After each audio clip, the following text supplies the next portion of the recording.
Glad to have you join us back on Daybreak on Trust Television. Moving on to our discussion segment, and this morning we'll be examining a growing concern that is silently shaping the lives of millions of Nigerians, the rising debt burden of state governments, and the urgent question of fiscal discipline amid deepening economic challenges.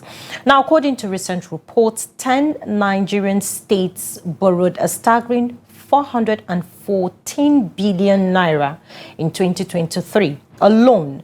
Now, despite receiving significantly higher federal allocations, largely due to the removal of fuel subsidies and increased revenue from the Federation Account Allocation Committee. These states include Lagos, Kaduna, Delta, Ogun, and Rivers, many of them already among the top recipients of monthly federal allocations. For example, Lagos State, with one of the highest internally generated revenues in the country, also tops the list of domestic debtors. Kaduna and Ogun have similarly seen sharp rises in borrowing despite improved federal inflows. In many of these cases, citizens are asking, where is the money going? The concern is not just the states are borrowing, it's how they are spending and whether there is any clear strategy for repayment. Are these funds going into productive infrastructure and job creation, or are they being used to serve bloated recurrent expenditures, pay salaries, or worse, vanishing without accountability? At the same time, many state governments struggle to meet basic obligations. Pension arrears pile up, roads remain uncompleted, schools and hospitals are underfunded, and the debt service to revenue ratios keeps worsening. This begs the question, are Nigerian states living beyond their means? And if so, what can be done? What can be done to instill financial discipline and protect future generations from being burdened by unsustainable debts? Now, to help us make sense of these complex issues, we're joined this morning by Muktar Mohammed, a respected voice in international finance and economics. He's a stockbroker, budget planner, personal finance coach, and a strong advocate of financial freedom. He'll walk us through the data, the risk, and the reforms needed to make state borrowing more responsible. Good morning, Muktar Mohammed. Thank you so much for joining us this morning. It's such a pleasure to have you on Daybreak. Thank you for having me on Daybreak. Good morning. Okay, quickly, we'll just move on. Now, let's begin with a general overview. What exactly constitutes state-level debt in Nigeria, and how is it structured? And who bears the responsibility of repayment? Okay, let me start from bear the responsibility of the payment. Definitely, the government should bear the responsibility of the payment. It doesn't have to be with one government. If one government borrow, government is continuous. So whoever is in government bear the responsibility of the payment. That is one. Secondly, when you talk about state, what I mean, the risks involved in it. We all know the risks, and we can see those risks in some of the states that you mentioned. We've seen the capital project are being abandoned. You don't see completion of projects started because most of those funds are not even tied to some of these projects in terms of borrowing. You just tend to borrow for recurrent expenditure, like you write saying in your report. So that's the challenge. Borrowing itself is not bad if you are borrowing to build infrastructure. If you are borrowing to help smaller businesses grow, and by that, those businesses will be able to pay taxes to the government. But okay, I think we've lost him there. I always say, government not about paying taxes for the government. Sometimes it's about them looking at what I say, they're not talking about paying taxes. They are looking at levies. So if you are looking at developing your government, borrowing to build businesses that will pay you levies or pay you taxes, that it could also be welcome. But like you rightly pointed out, 90% of all of this borrowing are going into recurrent expenditure. And most of these recurrent expenditure are always political appointees being paid a huge chunk of allowances.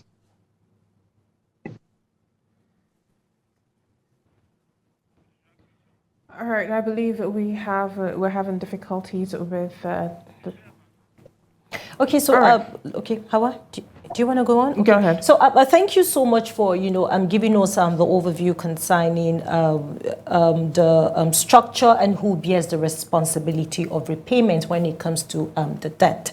Now let's look at the recent report that 10 Nigerian states borrowed 414 billion naira. That is in year 2023. I beg your pardon.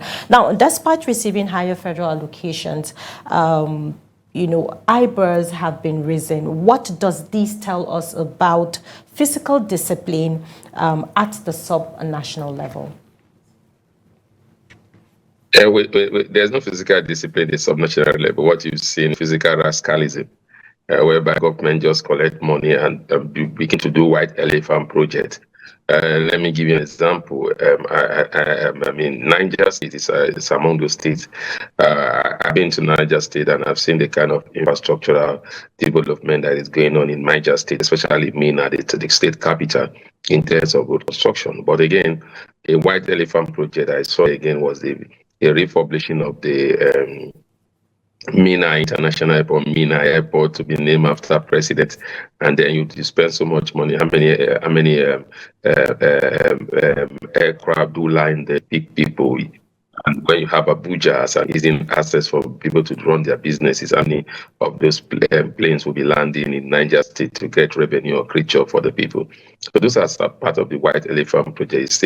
A state like Ogun State also is building a cargo airport. When we have a cargo airport, the Muktar Mohammed International Airport, that not even receive so much cargo. So how much of that would that be in terms of revenue to the government to be able to pay the debt they use in building this airport? You go to a state like Enugu State, it's a part of the just yesterday they launched their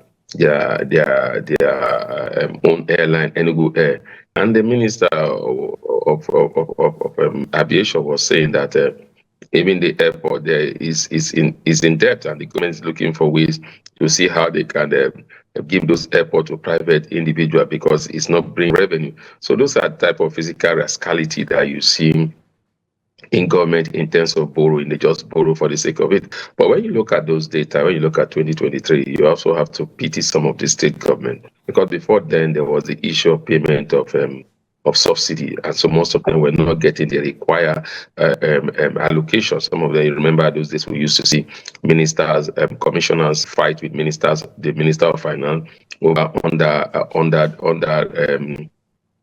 on that distribution, or will I call it under that they are not being paid what was rightly theirs, because NNPC have to take the subsidy from all this revenue and that and that. So most of them at that time we were not getting those required funds, so they had to resort into borrowing. And so now I think what we are seeing is that some of them are paid. You remember that when you borrow, it's rightly deducted from source. So some of the fund that we think is going to these governors, especially in terms of increased allocation, most of them are used to service debt that were incurred even before some of them came to power. And then some of the projects also have been abandoned because there's no resources to complete them. But that doesn't mean that you will not pay the contractor for the work they've done before. So it's a difficult situation that they are in, but that does not give credence to some of the things that we see. Like I say, white elephant project, you have a state governor having over 100 special advisors, and each of these special advisors will have cars. They will also have special advisors under special advisors. They also have special advisors who have special advisors. So you see the bogus governance. And the federal government is not exempted from that. You see the largest type of federal executive council in the history of this country is what have been constituted thus far. So it's a difficult thing, but again, it is what it is now. It is where we are. All right, as you said, there've been a track record of excessive, borrowing from states. So, what physical rules or frameworks exist to check excessive borrowing by states, and are they enforced? The funny thing is that there's a rule, because you don't just borrow. Unfortunately, the governors have these people that are supposed to oversight them in their pockets. If you look for state government, local borrowing, most of the state house of assembly. But by the time you go through this data, you realize that the state house of assembly don't even go through that. They don't even know. They don't reading about it. Now they will be reading about it. And sometimes even when it pass through state house of assembly, it just goes through the speaker and the speaker just endorse it. It's not being brought the floor of the state house for them to debate about what the necessity of the debt or not. So then for the external debt, it has to go to the National Assembly through the representative. But most of these national assemblies have become rubber stamp. You and I know, so they just approve whatever comes from the government. So there's a check and balance, but unfortunately, those check and balances are being compromised. So when you ask, oh, what we already have them here, so it's the check and balance to take their place and do the rightful thing they are supposed to. Unfortunately, they are not doing that, and that now lay on the citizens to be able to follow up and then do a lot of protest. But you and I know when it comes to protest, it's either you are protesting because it's not your time, you are protesting because you are in opposition, you are protesting because you are no more in power. So it's a cycle. So until the State House of Assembly take their rightful place and the federal representative also take their rightful place to see oversight functions of most of this borrowing, then we'll begin to see results. To say that we don't have structure to guide against it's not true. It's just that the structures have been compromised. All right. With these debts being accumulated, how does high debt servicing affect the delivery of public service? For example, when it comes to health, education, and infrastructure, if these debts are not paid, and those federal allocations are used sometimes in paying those debts and spread around, how does it impact, public service, the delivery of public services to the public? Well, I think that question is glaring. You can answer that question yourself even before answering you. The public sector is dead, healthcare is dead, education is dead. In some of these states that we mentioned, what we have structures. You don't have the manpower that is, to teach some of these children basic education. Some of them don't even have learning equipment. They give a state like Lagos State, which you mentioned, outside of the main metropolitan Lagos. If you go to the outskirts of Lagos, you see there was a trending video of a time that a particular school in Lagos, they don't have basic learning stool, even desks for them to sit. Even this roof of their class were leaking, and with water coming, and these students were still there. Recently, you also have to look at the recent JAM, or even JAM and WAEC, where students had to use their phone to do some of those exams in their class because there was no power, and so it's glaring for all to see what this excessive borrowing or fiscal rascality is doing to Nigerian healthcare, like you mentioned, social investment, also in education, and also in security, because again, it's an overflow of lack of proper healthcare, lack of education that leads to people taking up becoming a threat to the state, in the form of banditry, kidnapping, terrorism. So it's a snowball effect when you don't do the right thing. Okay, so let's take a look at some of the examples of some states that is topping the chart when it comes to borrowing, which of course we have Lagos, we have Kaduna, and then also Ogun State. Can you break down the debt profiles for these states and what stands out for you as an expert? Well, for Lagos State, I think they can be exempted because, again, if you look at their internal generated revenue by federal allocation, by expenditure in terms of payment of salary, realize that their internal generated revenue sometimes is enough to pay off this debt. But like we always say, there's what we call good borrowing and bad borrowing. I think in the state of Lagos State, you can see that most of these their borrowing are not affecting so much of their developmental projects or in terms of paying salaries. Because again, like I always say, if you want to enlarge your business, you want to expand your businesses, you don't use your own personal money. You look at means of borrowing to also be able to expand and generate profit. I think if there's any state also that have taken advantage of the PPPs, Lagos State Public-Private Partnership, sometimes counterpart funding, you see there. And some of, again, remember that Lagos State was formerly federal capital, and some of those roads there are still being largely funded by federal allocation. So for me, I'm not worried about Lagos State. I think their debt profile via their revenue is not so much of a big challenge for them. But again, we have to also look at the balance. There must be a balance in terms of spending and expenditure. I agree with that, but I don't think their own is a major problem. When you look at the other states, also you look at Ogun State, I've mentioned it before. White Elephant project, trying to build cargo terminal, not taking advantage of the proximity to Lagos to begin to develop a project. When you look at like Kaduna State, you look at some of this debt profile from Kaduna State, we inherited from previous administration. I remember the EFCC is also on the trail on some of these officials for collecting some of these funds and not using it to execute some of the project. If you go to Kaduna recently, you see that a lot of developmental projects are ongoing. And I think the current governor is looking at it. If he doesn't have to borrow to conclude this project will become an abandoned project. So outside of Ogun State, which I'm worried, and also a state like Rivers State, which you did not mention, in terms of allocation, in terms of the derivation fund that also goes to them, they shouldn't be in that list because of the type of funds and internal generated revenue that they also generate. So, but again, if you look at it, your current minister, I think you're in Abuja, pride himself to be the Minister of Infrastructure. He was governor of that state when most of the huge majority of these debts were gotten. And he said he used it for infrastructure. So you can trace some of these debts to previous administration. But again, you can also see the current administration being in dilemma to bring development for the people. And so they have no other choice than to continue to borrow.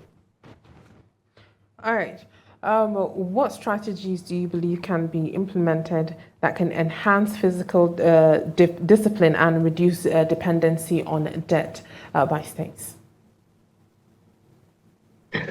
Well, I've said it's for the overhead function of the State House of Assembly and the federal. I mean, that's the only way that you can reduce all this excessive. Because again, there are civil societies, but there's little for civil society to do because you can always make the noise, and then the government can do whatever they want to do. Also, the people also to make their government accountable. And then on the part of government, what are the strategies? I've said one. The major strategy that government need to apply is PPP, public-private partnership. No government in the world have enough resources to carry out developmental projects. It's only in Nigeria that you see government want to do virtually every project. Globally, we are going to the era of PPP because government have realized that they don't have enough funds to carry out some of these developmental projects. So they have the build and private partner build and operate mechanism, which is being done globally. So sometimes I'm surprised that governors, especially state governors, are not taking advantage of that. Outside of Lagos State, which you can say they have a lot of corporate establishment in this state because of it once served as the capital of the Federal Republic of Nigeria. Other states are not taking advantage of some of these high institutions, or corporate entity that are in their state. A state like Rivers State should not be spending so much money on infrastructure of roads if you have big companies there, and all you need to do is to do the PPP with these companies and see. Again, the challenge also has to come with education because most Nigerian things infrastructure comes at no cost. So that's another area we have to look at. Infrastructure will always come at a cost, and the cost should be borne by the people if you want to enjoy good infrastructure. And so that also it's what those part of mechanism, because if you are doing good routes, I want that routes to be maintained for a long time, and then scarce resources are not being taken to those space for maintenance. Then you have to do the PPP, and in doing the PPP, you mean you build and operate. And so when you talk of build and operate, they must be towing. They must tow the roads so that they can recover their money. So Nigerians need to understand that infrastructure also does not come free; it comes with a cost. So, still talking possible solutions and the way forward, do you think there should be stronger conditions attached to borrowing? Let's take, for instance,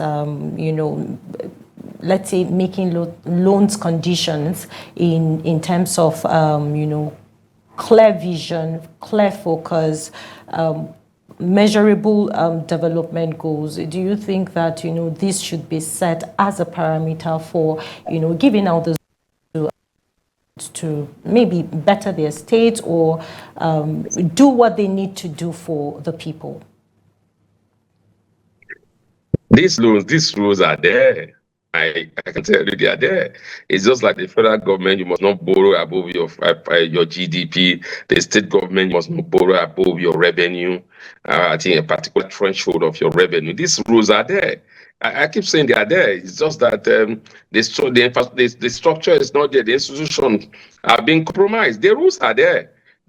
So when you keep talking about what do we do, the rules are there. There's check and balances, and that's why we have the 3 tiers of government. Unfortunately, I think, like I said, they have been compromised.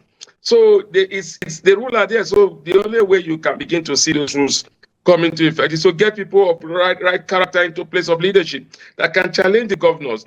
But unfortunately, it doesn't happen. I give a state like Lagos State, where all the House of Assembly is being controlled by the ruling party. All the local government elections, if you watch local government elections, they are all won by the ruling party. So how do you bring control? How do you bring check and balances? So those are the points that we are making. It's not that there is no rule, but what we are saying is that the people that are supposed to make sure they are custodian of this rule, to make sure things are gone properly, are compromised. There are rules. There are rules. I can tell you there are rules. Okay. So, in your view, am I right to say that some states are borrowing just to survive rather than to invest? Of course, most states are borrowing to survive. Until recently, remember that most states said they were borrowing to pay salaries. And now, even with the new increment in terms of revenue, salary has gone up. So most states are saying that whatever they have, they are using to pay salary. You know that some states have not even agreed to pay the minimum wage up to this moment. Despite high revenue, they are saying, look, if we continue to do that, we'll not be able to do any infrastructure. So it's an ongoing, like I said, it's all about financial rascality, and this can be controlled if states and political appointees are reduced. For me, the civil servants, yes, they will tell you they take a chunk of the salary. But when you look at the type of salaries that are being paid to civil servants compared to political appointees, realize that the challenges are always with the political appointees, not really with the civil service. So there's no way we talk about that and how to implement these policies. You have stated it already that these guidelines are there. It's just the implementation and the right people to not compromise when it comes to this. So in your view, how can the federal government through bodies like the Fiscal Responsibility Commission enforce discipline without compromising state autonomy?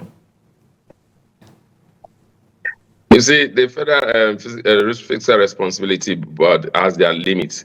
That's why, I mean, if they like I'm talking about external borrowing, if you want to do external borrowing, it has to pass through the National Assembly.